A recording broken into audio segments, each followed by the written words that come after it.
নমস্কার। আজকে আমি একটা নতুন আপনাদেরকে ধর্মকথা শোনাচ্ছি। যদি ভালো লাগে অবশ্যই লাইক করবেন।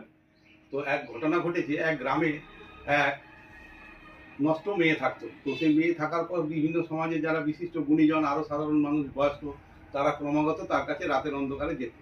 এরকম দিন যায়, যেতে যেতে যেতে যেতে তাদের ছেলেরা যখন বড় হলো সমাজে, তারাও সেই বদভ্যাস বা কুঅভ্যাস পরিণত হয়ে তার কাছে যেতে আরম্ভ হলো। তখন সেই সমাজের যে বয়স্ক গুণীজন তাদের সম্মানে লাগলো, তারা তখন মেয়েটারই দোষ দিয়ে তাকে গ্রাম থেকে গ্রাম ত্যাগ করালো, করিয়ে তাকে একটি জঙ্গলের মধ্যে একটি কুটিরে তাকে যে প্রস্থান করালো। করার পর সে সেখানে থাকতে থাকে। তার 100 মিটার দূরত্বে একটি নারায়ণের মন্দির ছিল। সেই মন্দিরে এক থাকতো, সন্ন্যাসী থাকতো। সে দিন রাত সংসার ছেড়ে সেই সন্ন্যাসী নারায়ণের ধ্যান করতো।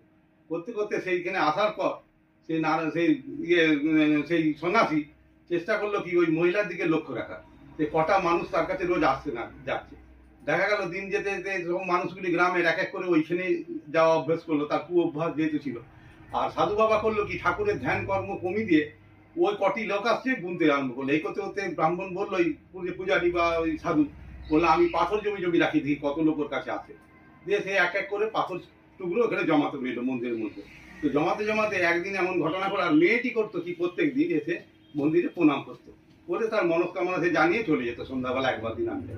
তো এরকম চলতে চলতে দিন যায়, পাথরের স্তূপ হয়ে গেছে এক কোণে ভর্তি। তো এমন সময় একদিন দেখছে মেয়েটি সন্ধ্যাবেলা প্রণাম করছে, মহাজ্যোতি নারায়ণ স্বয়ং সামনে দাঁড়িয়ে তার মাথায় হাত রেখে তাকে আশীর্বাদ করছে। আর মেয়েটি দু চোখ ভক্তিতে অশ্রু নয়নেতে তার দিকে তাকিয়ে আছে।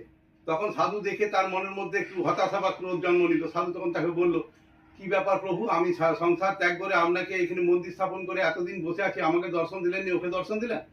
তখন নারায়ণ হাসতে হাসতে বললো, দেখো, তুমি তো সমস্ত ত্যাগ করিয়ে তোমাকে আমিই নিয়ে এসেছিলাম এখানে, যাতে তুমি আমার প্রতি আকৃষ্ট হয়ে থাকো।